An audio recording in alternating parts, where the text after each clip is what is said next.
65 million years ago, the landscapes of Earth looked similar to today's wildernesses. Then swathes of forest covered the globe.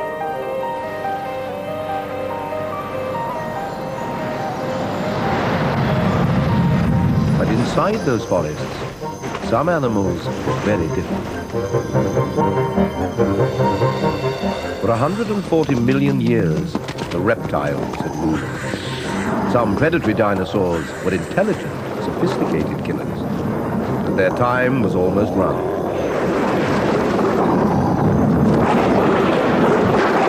The planet was changing. A long deterioration in the world's weather sent the dinosaurs into decline. And one theory says some cataclysm dealt them the final blow. Perhaps an enormous meteorite strike raised dust that sent the world into chilling darkness. When the sun was finally to come out, which of the surviving animals will become the new dominant hunters?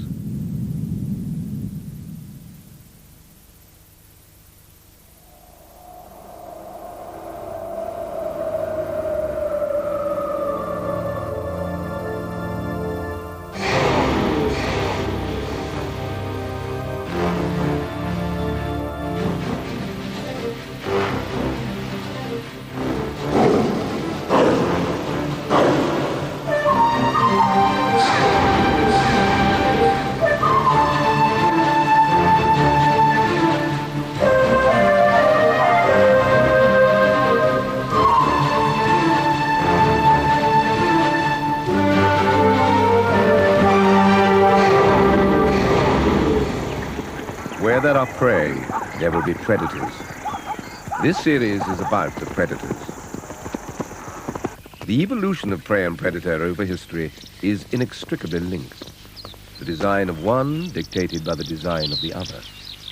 But why should animals that eat animals have evolved in the first place? The answer has to do with greenery. As a food, vegetation is abundant and easy to obtain. But herbivores like these have to eat in bulk to get all the energy they require. And then they need a complex digestive system to process the cellulose they've just bulk loaded. So the zebra is, in a sense, a factory for turning grass into flesh.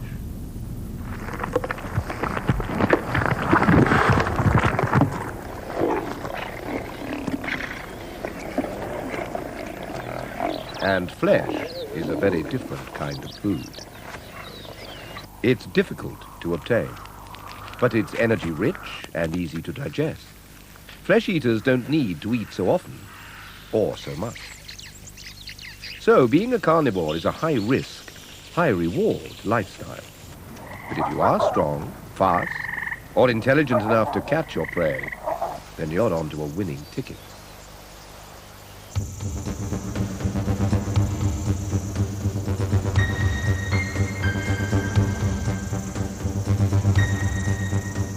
Today's terrestrial carnivores represent the product of 65 million years of evolution to exploit every conceivable way of securing flesh.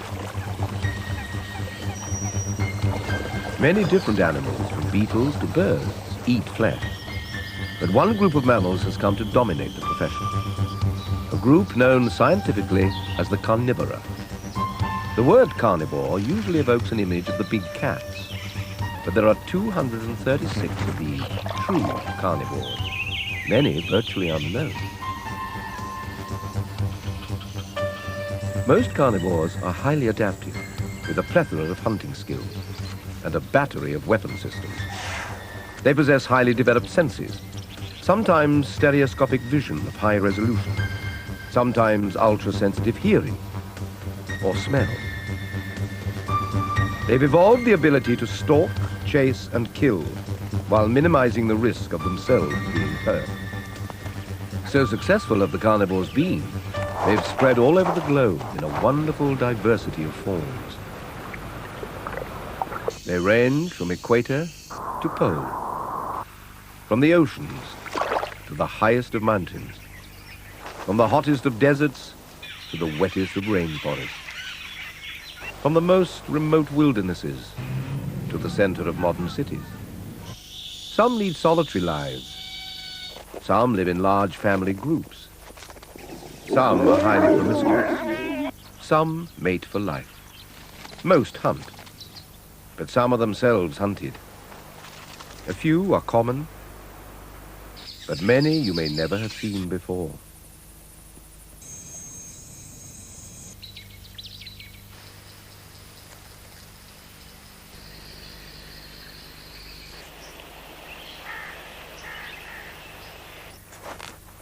But the success of the carnivores is not really the power of muscle or the sharpness of the blade, but the power of adaptation.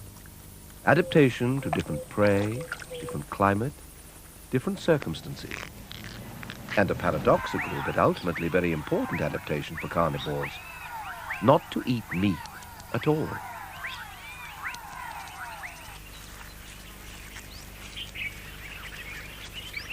And that ability to adapt has led to the most striking diversity of all, that of size.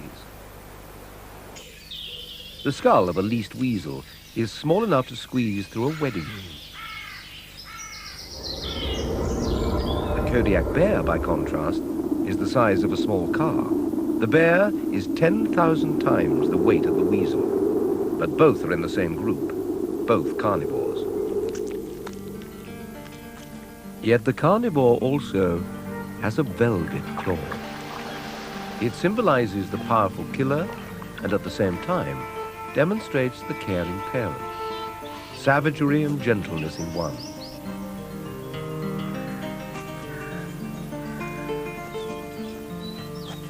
The need to kill, balanced by the needs of family life. These two opposites, restraint and ferocity, are what make modern carnivores so fascinating. We fear them, yet at the same time, we admire their beauty and grace.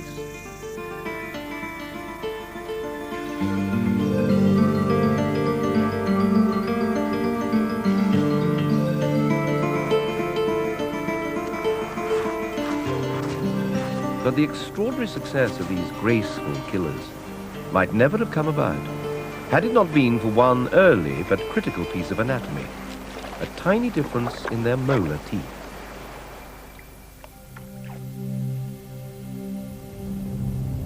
The story begins at a time before the modern continents had split from much larger land masses, one in the north, one in the south, 65 million years ago.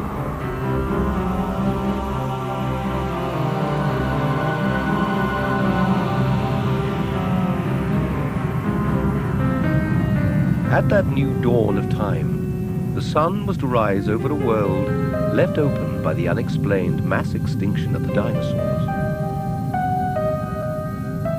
But among their bones, new candidates jostled for the vacant throne of top predator. Among those contenders, there were, for example, the marsupials. Animals like the modern opossum, which keep their young in an external pouch. They were mostly creatures of the south, separated from the north by an expanse of ocean, and the southern landmass was itself in the final throes of fragmentation into South America, Antarctica, and Australia. There, carnivorous marsupials survived to the present day.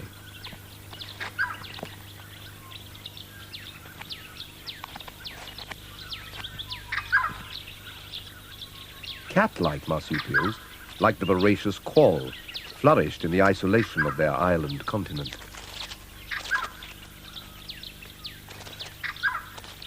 But then, as now, they shared the predator's marketplace with other marsupial groups. The planigale looks like a mouse, but is nonetheless a hunter.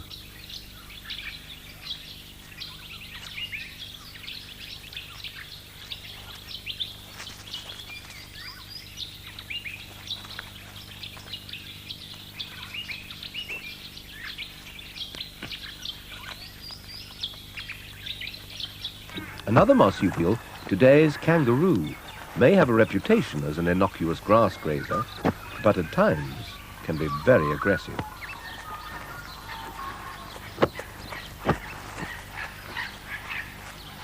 It's easy to imagine its extinct relative, a predatory kangaroo that used its bounding speed to become a killer of the outback. The marsupial predators of Antarctica have no modern descendants. As their continent froze, so they died. But it was South America that was to produce the greatest diversity of marsupial predators. Some survived to the present day. The yapok, with its watertight pouch, uses tactile feet to find its prey. Its long, thin body form was pioneered by one of its predecessors, Cladosictis, which could pursue its small prey from land into water. Other marsupial killers became larger. The boar hyena was capable of defending its kill against all comers. Those who find it difficult to imagine some of those ancient marsupials as the voracious hunters they undoubtedly were, have only to look at the modern Tasmanian devil. In aggression and ferocity, it takes some beating.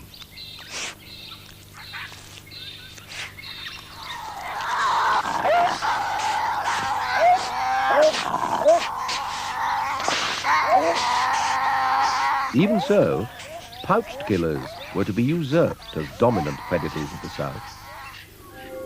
The extinction of most was to remove marsupials from the list of contenders for the predator's throne. And of the other candidates, the next to make a bid for the crown was, of all things, a bird. This new hunter-killer evolved from small ground-dwelling birds like the modern Seriema. Its forebears, the thunderbirds, standing 3 meters at the shoulder, were fast and awesome killers, running down their prey. They soon came to dominate as pursuit predators. Such creatures would probably be roaming the pampas today, were South America still a separate continent. But geological forces were to take a hand.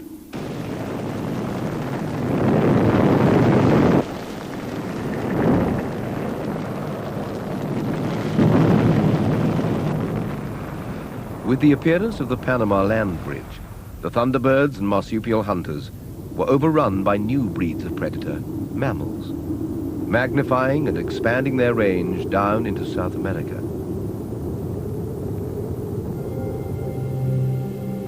So, in time, the thunderbirds too were to fall into oblivion. But in the north, the contest among the survivors of the dinosaurs' extinction continued.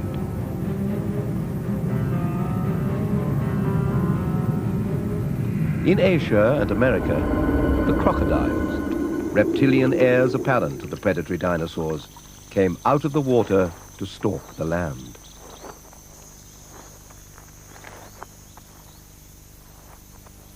They were to evolve long-legged forms with hooves. Terrifying, fast-running beasts, they briefly threatened to evolve a new dynasty of ruling reptiles in the fashion of their ancestors. But they too were to go extinct. The reason? The placental mammals. The adaptable mammals, as hunters, ousted all the other contenders in time. Yet competition existed among the placental mammals themselves. For a little vegetarian was to be the next challenger. It was to found a new lineage, the condylar, which at first may have looked something like the modern hyrax, a rabbit-like leaf-eater, but one with hooves.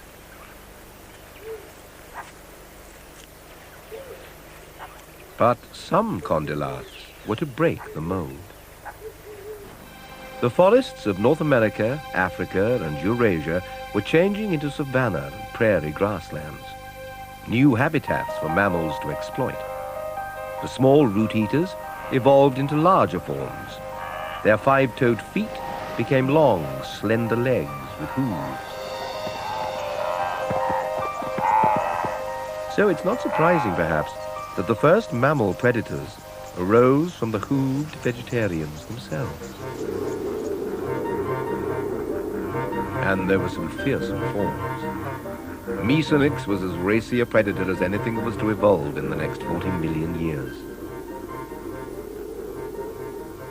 Today, some species of deer are reminiscent of those ancient animals, sporting canines adapted as small tusks. Even a vegetarian's teeth can become weapons. But back in time, its hooved relatives were assuming even more bizarre forms.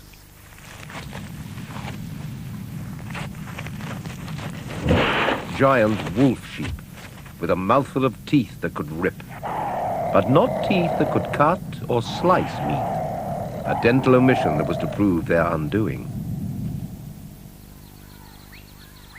But before their extinction as predators, one lineage of condylarths escaped the new generation of carnivores that held sway on land by entering the water. There they survived and prospered, evolving fantastically till the present day.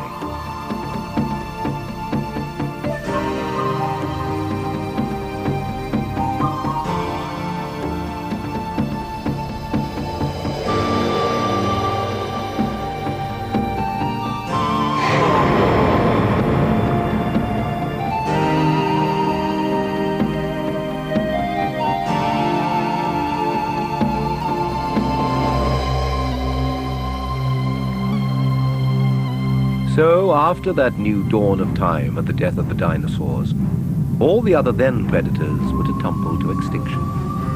All except one, Cymolestes, small and mouse-like, had the potential to found the ultimate dynasty of killers. Today's elephant shrew might be something like Cymolestes, scuttling around on the ground, in the dark, a small, inconspicuous insect eater. Who could possibly believe that such an animal had the secret weapon that would make it the precursor of all today's true carnivores?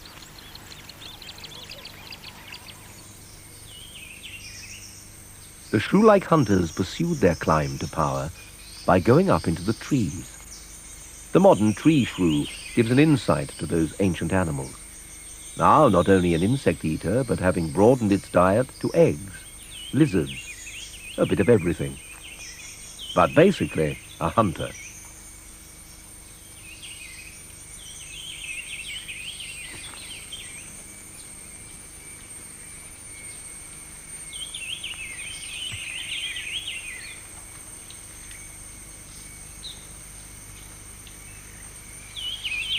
So what was the ancient shrew's secret weapon? It lay buried in little Cymolestes' teeth. In a very real sense, the teeth defined the animal. At the back of Cymolestes' jaw, its cheek teeth had evolved to cut, top and bottom teeth slicing against each other like the blades of a pair of scissors. The start of the Carnassial shear.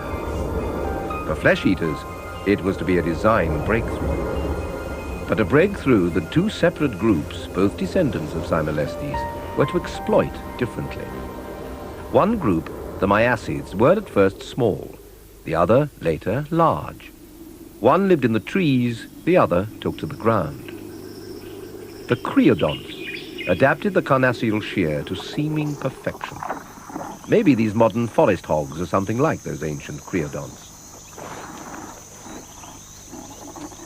For 20 million years, they hunted, killed, and sliced flesh in a variety of extraordinary body forms, some truly enormous. But the creodonts' teeth contained the seeds of their demise. Up in the trees, the Miacids' teeth were subtly different. But first, the creodonts. Where did their teeth go wrong? Right at the back of the jaw, those impressive Carnassials, scissor teeth. Perfect for cutting flesh, but not for much else. No good for fruit, seeds, or insects. By contrast, the Miacids kept their options open. At the middle of their jaws, the same carnassial shear for meat. But behind, They also had grinding teeth. The Miacids could eat meat and chewy solids as well. They had versatility.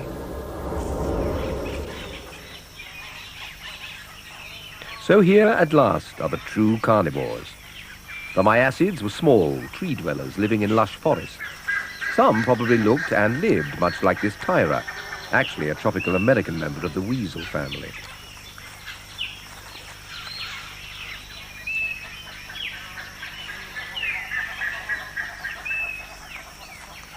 The Tyra is an omnivore, and like many members of its branch of the carnivores, has a sweet tooth for fruit. The spotted linsang, in contrast, adheres more strictly to a diet of flesh, gleaning the branches for rodents, birds, and insects.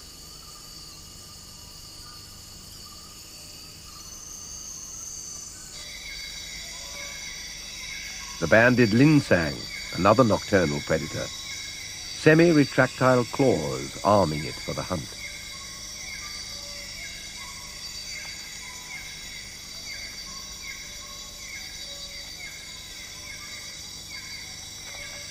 These members of the modern viverrid family probably still live and behave like those ancient Miacids, the first carnivores.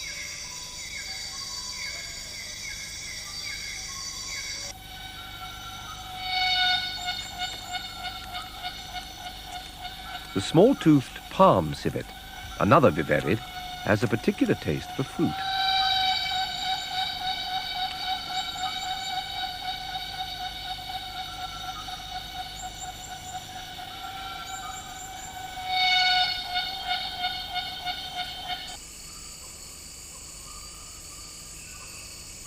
The common palm civet of Southeast Asia has rather different predilections. A taste for the alcoholic fermenting sap of palm fruit has earned this carnivore the nickname toddy cat.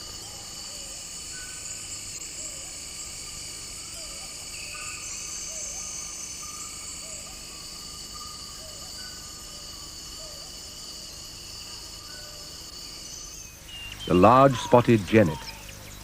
Genets, civets, and lingsangs, rare, unknown, all reminiscent of the Miacids, the first carnivores.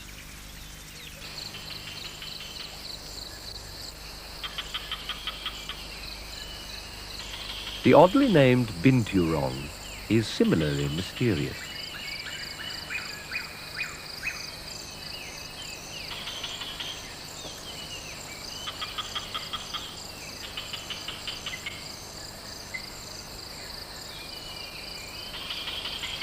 Binturongs are big, furry civets with prehensile or gripping tails.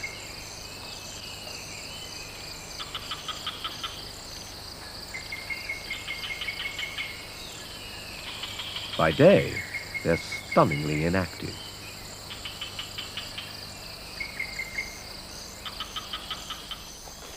At night, binturongs wake up. Rarely descending to the ground, they forage for fruit.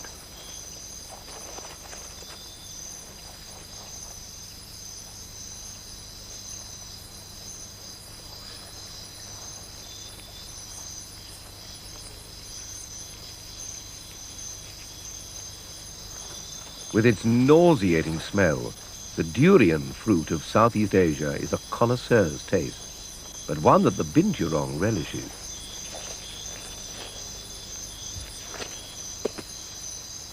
Fallen fruit forces the foragers to the ground to collect their food. Maybe this cautious descent is one that the Miacids made 40 millions of years ago.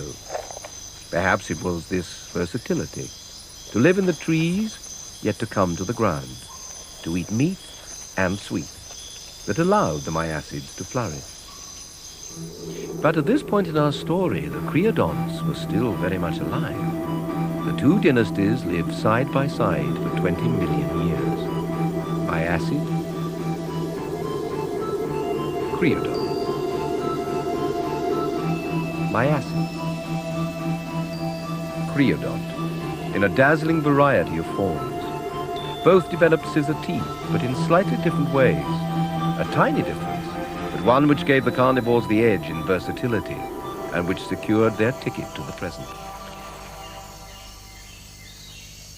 But there's more to success than teeth, and the early carnivores refined another important talent, communication. In particular, communication by smell. Today's viverids, like this rare fossa, are equipped with a dazzling array of scent glands. Hidden messages in bodily perfumes are wafted in every encounter between these carnivores.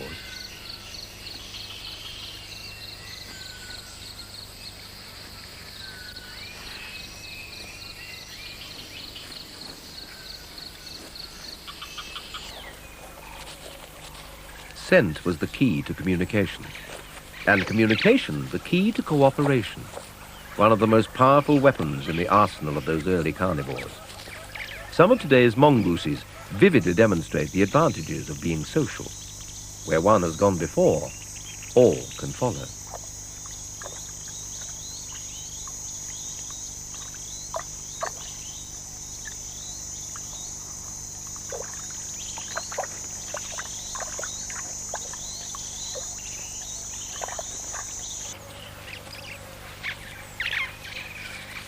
For these dwarf mongooses, cooperation is their lifeline in the face of adversity.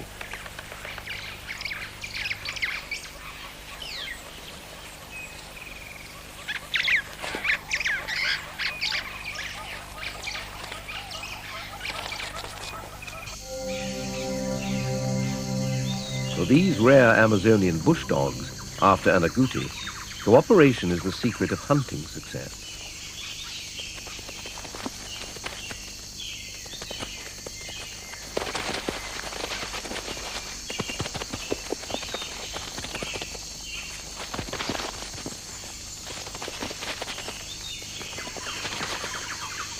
Teamwork brings results, where a single hunter might not have succeeded. So it was the descendants of the Miacids which triumphed. The creodonts went extinct. The Miacid body plan began its 55 million year descent to the 236 species of carnivore alive today. A breathtaking radiation into 8 families: the viverids, the mongooses, the weasel and raccoon families,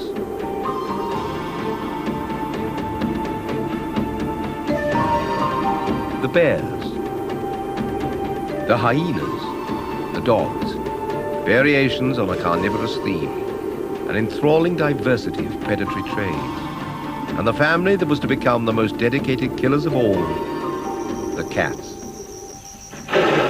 the ultimate specialists.